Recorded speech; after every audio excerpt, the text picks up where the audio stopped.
안녕하세요. 달빛 낭독입니다. 오늘은 톨스토이의 바보 2반 제3권을 낭독하겠습니다. 남은 시간도 행복하세요. 구독과 좋아요로 관심을 표현해주세요. 바보 2반 톨스토이. 우두머리 도깨비는 두 형제를 곤경에 몰아넣고 이번에는 2반을 찾아갔습니다. 도깨비는 장군으로 변장하고 2반에게 군대를 만들 것을 권했습니다. 임금께서 군대가 없다는 것은 매우 위험한 일입니다. 위신에도 맞지 않지요. 명령만 하신다면 제가 백성들 중에서 군병을 뽑아 훌륭한 군대를 만들어 드리겠습니다. 그 말을 듣고 2반이 대답했습니다. 맞는 말이요. 그렇게 하시오. 그리고 군병들이 노래를 잘 부르도록 가르치시오. 나는 노래를 잘 부르는 군병을 좋아하니까. 우두머리 도깨비는 2반의 나라를 돌아다니며 지원병을 모집하기 시작했습니다.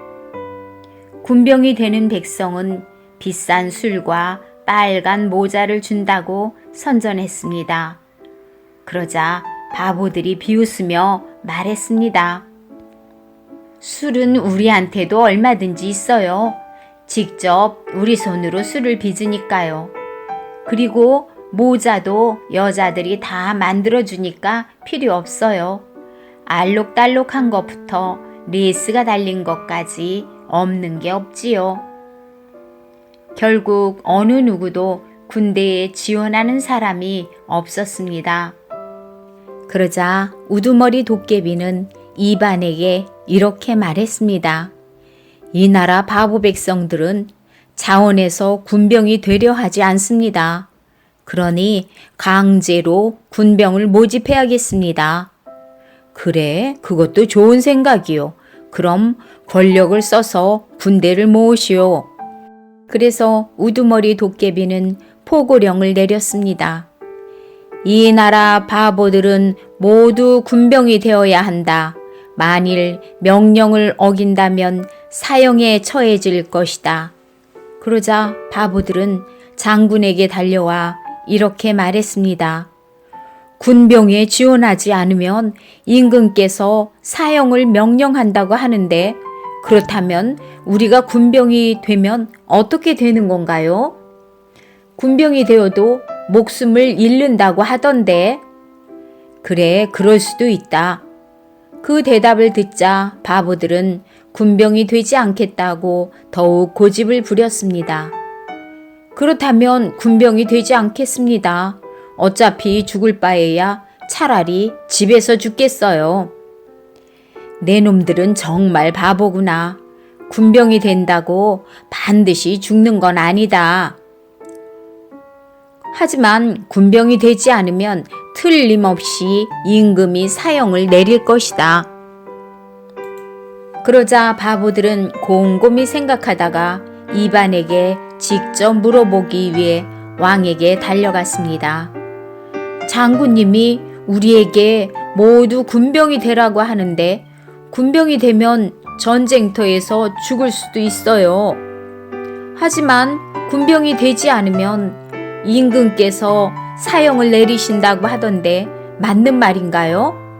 그러자 2반이 껄껄 웃으며 대답했습니다. 어찌 나 혼자 백성들을 다 죽일 수 있겠느냐? 내가 바보가 아니라면 자세히 말해주겠지만 나 자신도 바보이니 어찌된 영문인지 모르겠다.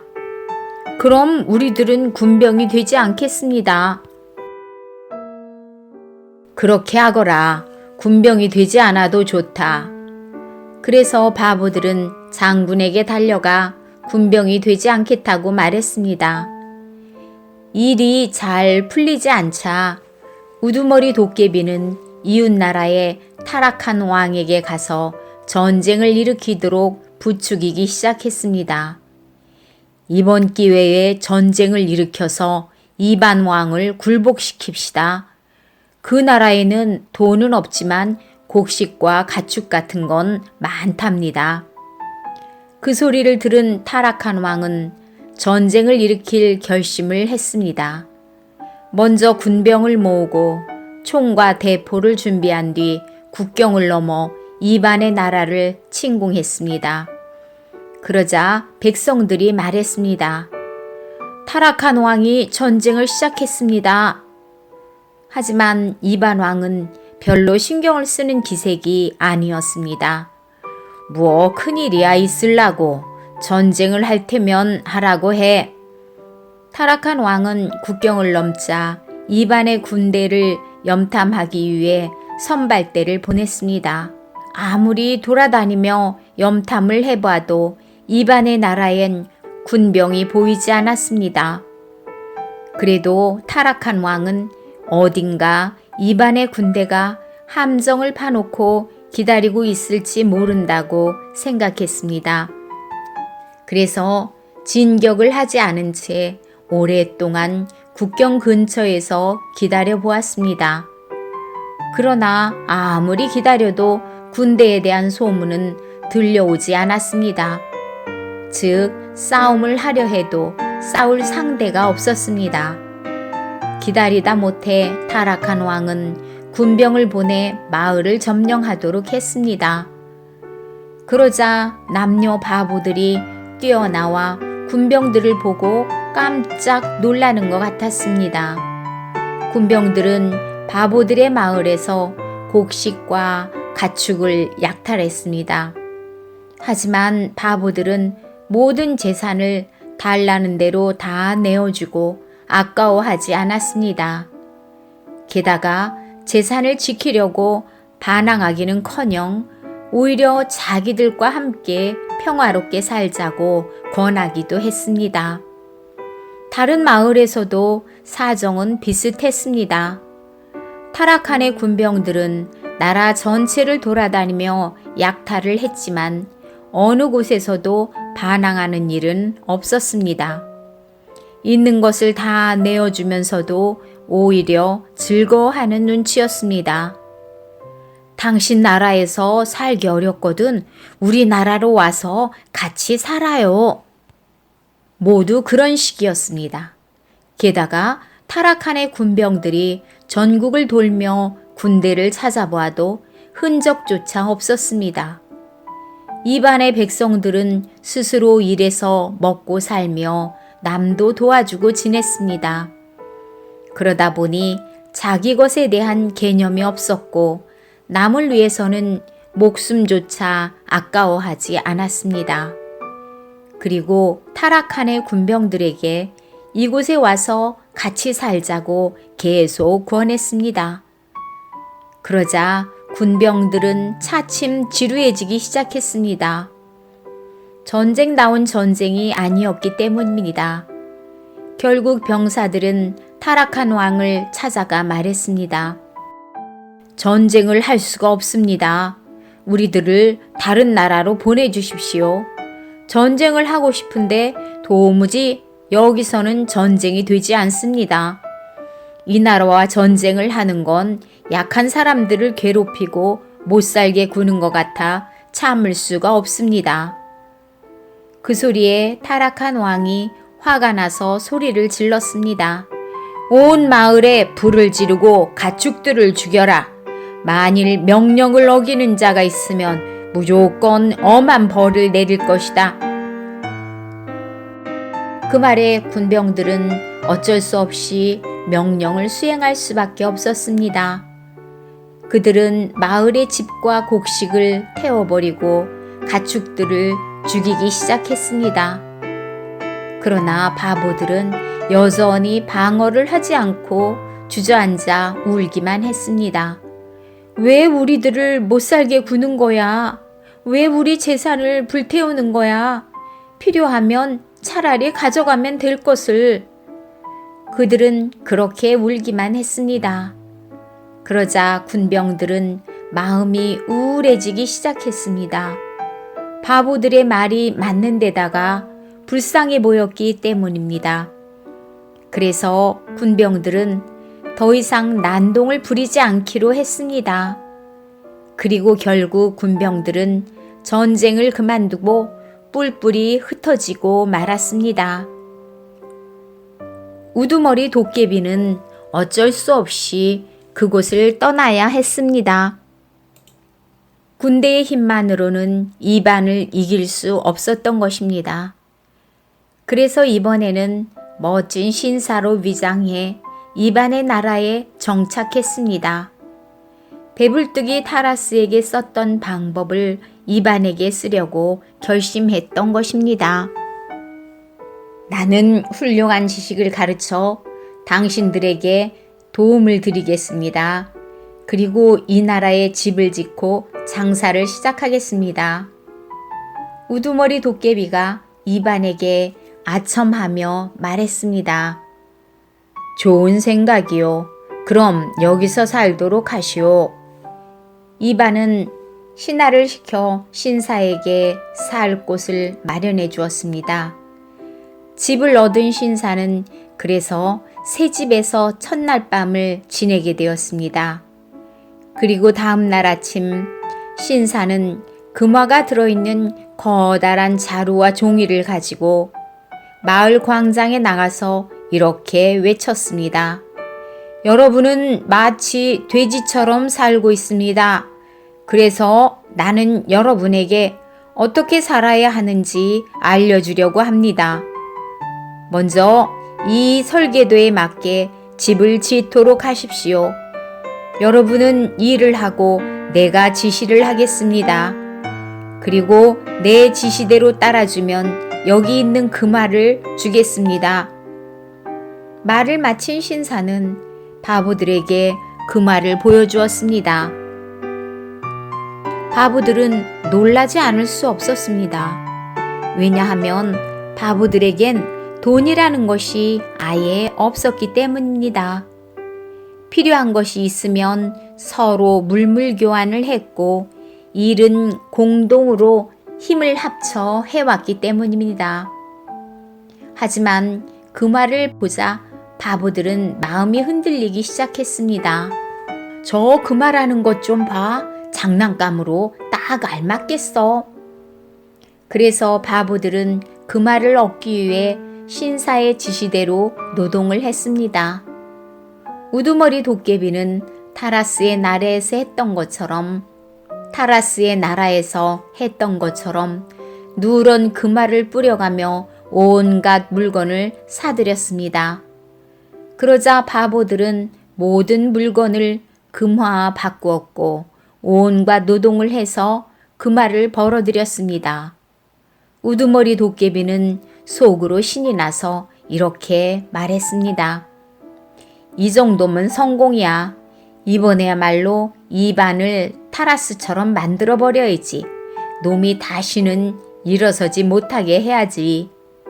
바보들은 금화를 얻자 여자들에게 목걸이를 만들어 선물했습니다. 여자들도 목걸이와 장식으로 금화를 사용했습니다. 그런데 어느 정도 금화가 생기자 더 이상은 금화에 대해 욕심을 내지 않았습니다. 하지만 신사가 짓고 있는 궁궐 같은 집은 반도 완성되지 못한 상태였고 곡식과 가축은 1년치도 되지 않았습니다. 그래서 신사는 바보들에게 더 많은 금화를 주겠다며 노동을 하러 오라고 말했고 어떤 물건이든 많은 금화와 바꿔주겠다고 유혹을 했습니다. 그러나 더 이상 아무도 신사를 위해 일하려 하지 않았고 물건도 가져오지 않았습니다. 가끔 아이들이 달걀을 금화와 바꿔가거나 작은 물건을 운반해주고 금화를 받아가는 것이 고작이었습니다.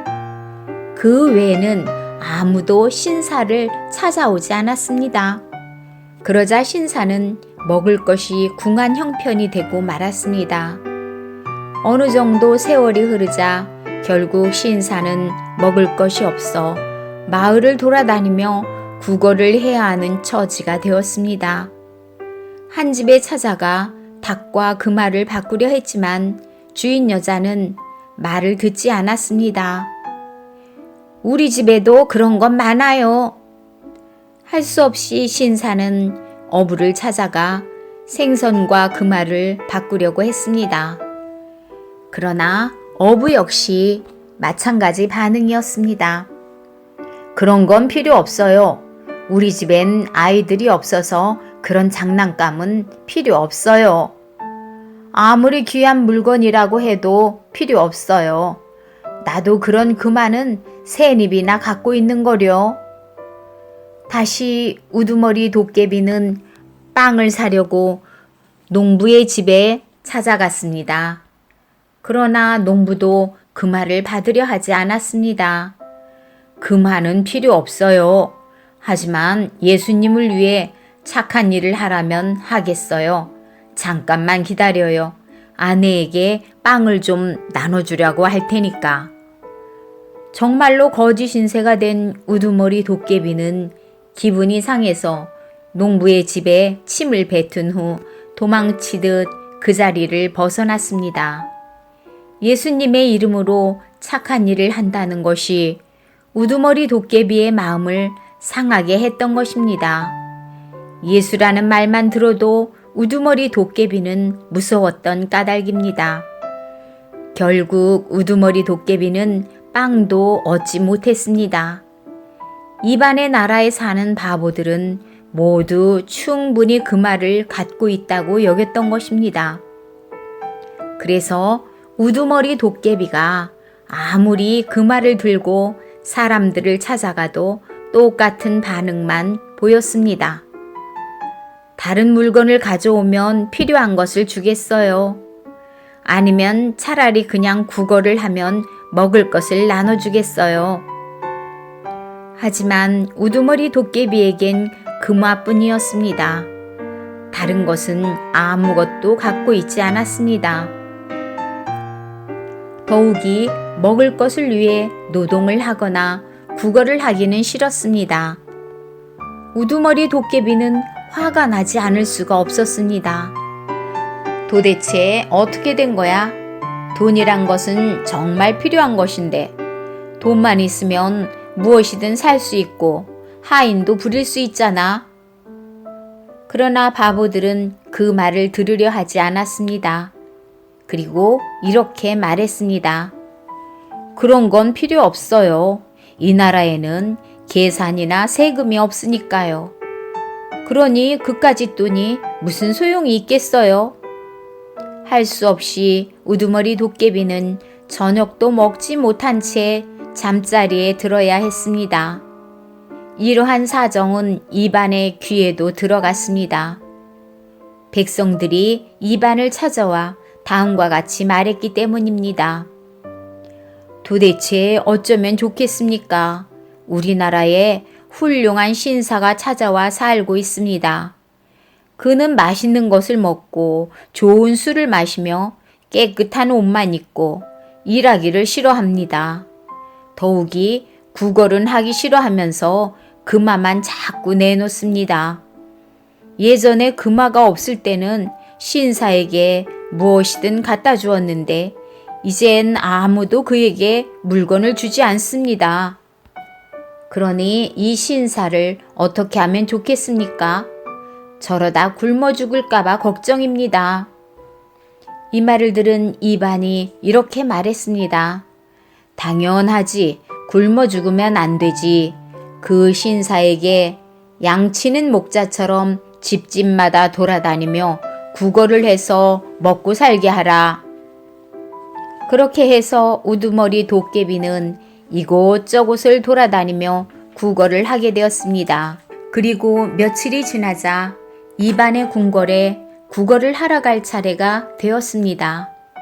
우두머리 도깨비가 점심을 구걸하기 위해 이반을 찾아가자 이반의 벙어리 동생이 식사를 준비하고 있었습니다. 그때까지 여동생은 많은 사람들에게 식사를 준비해주곤 했습니다. 그래서 벙어리 여동생은 사람들의 손을 보고 게으름뱅이를 가려낼 줄 알았습니다. 게으름뱅이들은 일도 하지 않으면서 제일 맛있는 음식을 맨 먼저 먹어치우곤 했던 것입니다. 그런 경험에 따라 벙어리 여동생은 나름대로 규칙을 정해 식사를 준비해 주었습니다. 즉, 손에 굳은 쌀이 박힌 사람들은 식탁에 앉아 식사를 할 수 있게 했고, 그렇지 않은 사람들은 남은 찌꺼기만 주었습니다. 우두머리 도깨비가 점심을 얻어먹기 위해 찾아왔을 때도 벙어리 여동생은 슬쩍 그의 손부터 살펴보았습니다. 그의 손에는 당연히 굳은 살이 없었습니다. 한 번도 일을 하지 않은 손은 곱디 고운 데다가 손톱은 길게 자라 있었습니다. 그것을 본 벙어리 여동생은 뭐라고 소리를 지르더니 우두머리 도깨비를 식탁에서 끌어냈습니다. 그러자 이반의 아내가 우두머리 도깨비에게 말했습니다. 화내지 마세요. 우리 시누이는 손에 굳은 살이 박히지 않은 사람은 식탁에 앉히지 않는 규칙을 가지고 있어요. 그러니 잠깐 기다리세요. 곧 다른 사람들이 다 먹고 나면 남은 것을 줄 테니까. 그 말을 듣고 우두머리 도깨비는 입안에 궁궐에서 나한테 돼지죽을 주려고 하는군 하고 생각하며 화를 냈습니다. 그래서 이반에게 달려가 말했습니다. 이 나라에는 모두 손으로만 일을 해야 한다는 바보 같은 법이 있군요. 그런 생각은 어리석기 짝이 없는 것입니다. 영리한 사람은 무엇으로 일을 하는지 아십니까? 그러자 이반이 대답했습니다. 우리 같은 바보가 어찌 알겠는가? 우리들은 대부분 손과 등으로 일을 하지. 그렇게 일하는 것은 여러분이 어리석기 때문입니다. 그렇다면 내가 무엇으로 일하는지 알려주지요. 여러분들도 깨닫게 될 겁니다. 손보다 머리로 일하는 것이 훨씬 이익이라는 것을. 그 말에 이반은 놀라지 않을 수 없었습니다. 과연 맞는 말이요. 우리가 바보라는 소리를 듣는 것도 무리가 아니군. 우두머리 도깨비는 계속 설명을 하기 시작했습니다. 하지만 머리로 일하는 게 쉬운 일은 아닙니다. 내 손에 굳은 살이 없다고 해서 먹을 것을 주지 않는 것은 여러분이 어리석기 때문입니다. 머리로 일하는 것이 얼마나 힘든 일인지 여러분은 모릅니다. 때로는 머리가 깨지는 것처럼 힘든답니다. 이반은 그 말을 듣고 생각에 잠겼습니다. 왜 그대는 자신을 그렇게 혹사시키는가? 머리가 깨질 지경이라면 쉬운 일은 아니겠군. 그렇다면 차라리 손과 등으로 일하는 게 더 낫지 않겠나? 그러자 우두머리 도깨비가 말했습니다. 제가 제 자신을 혹사시키는 것은 어리석은 여러분을 불쌍히 여기기 때문입니다. 만일 제가 스스로를 혹사시키지 않는다면 여러분은 평생 바보로 살아가야 할 것입니다. 다행히 저는 머리로 일해왔기 때문에 이제 여러분에게 그 방법을 가르쳐 주겠습니다. 이반은 그 말에 경탄을 하며 말했습니다. 그렇다면 어서 알려주게. 손이 지치면 머리로 대신 일할 수 있는 방법을. 우두머리 도깨비는 그 방법을 알려주겠다고 약속했습니다. 그래서 이반은 온 나라에 방을 붙였습니다. 훌륭한 신사가 여러분들에게 머리로 일하는 방법을 알려줄 것이다. 머리는 손보다 더 많은 일을 할 수 있다고 한다. 모두 나와서 배우도록 하라. 약속한 날이 되자 사람들은 높은 망루를 세우고 그 위에 연단을 만들었습니다. 이반은 신사를 그 연단으로 안내했습니다. 연단에 오른 신사는 떠들어대기 시작했습니다. 어리석고 무식한 백성들은 그 연설을 듣기 위해 구름대처럼 몰려들었습니다. 바보들은 신사가 정말로 머리로 일하는 방법을 가르쳐 줄 것이라 믿었습니다. 하지만 우두머리 도깨비는 머리로 일하는 방법을 가르쳐 주는 것이 아니라 어떻게 하면 일하지 않고 놀고 먹을 수 있는지 떠들어대고 있었습니다. 바보들은 뭐가 뭔지 알 수 없었습니다. 그래서 결국 어느 정도 시간이 지나자 각자의 일터로 뿔뿔이 흩어져 버렸습니다. 우두머리 도깨비는 하루 종일 높은 망루의 연단에서 떠들었습니다. 그리고 그 다음날도 마찬가지로 연설을 계속했습니다. 그러다 보니 허기가 져서 무엇이든 먹고 싶어졌습니다. 하지만 바보들은 신사가 머리로 이 일을 잘한다면 그까지 빵쯤은 쉽게 만들어낼 것이라고 믿었습니다. 그래서 아무도 신사에게 빵을 주지 않았습니다. 우두머리 도깨비는 며칠 동안 계속 연단에서 떠들어댔습니다. 그러나 사람들은 잠시 연설을 듣다가 곧바로 각자의 일터로 돌아갔습니다. 그리고 이반은 백성들에게 계속해서 물었습니다. 그래, 어떻든가? 그 신사가 정말로 머리로 일을 하던가? 아닙니다. 그는 계속해서 떠들기만 합니다. 한편 우두머리 도깨비는 며칠 동안 계속 망루에서 떠들어댄 탓에 지칠 대로 지쳐 비틀거리기 시작했습니다. 그리고 한참을 휘청거리던 우두머리 도깨비는 결국 기둥에 머리를 부딪히고 말았습니다. 그때 한 바보가 그 장면을 보고 이반의 아내에게 급히 소식을 전했습니다. 그리고 이반의 아내는 급히 이반에게 달려가 알려주었습니다. 드디어 신사가 머리로 일을 하기 시작했나 봐요. 어서 구경하러 가요. 그게 정말이요. 이반은 소식을 듣자마자 말을 타고 망루로 달려갔습니다. 과연 망루에 도착해보니 신사가 지칠 대로 지쳐 기둥에 머리를 부딪히고 있었습니다. 그리고 이반이 망루 아래로 다가서자 신사는 거꾸로 떨어지며 요란한 소리와 함께 기둥들의 사례로 머리를 부딪혔습니다. 오! 그 장면을 보고 이반은 감탄사를 절로 내질렀습니다. 가끔은 머리가 깨지는 경우가 있다고 하더니 정말 그렇군. 이건 손에 박힌 굳은 살이 문제가 아니야. 저렇게 일을 하다가는 머리에 혹이 무척 많이 생기겠군. 이반이 그렇게 생각하는 사이 우두머리 도깨비는 땅바닥에 머리를 박고 쓰러졌습니다. 그 광경을 보고 이반은 신사가 얼마나 많은 일을 머리로 했는지 확인하기 위해 가까이 다가갔습니다.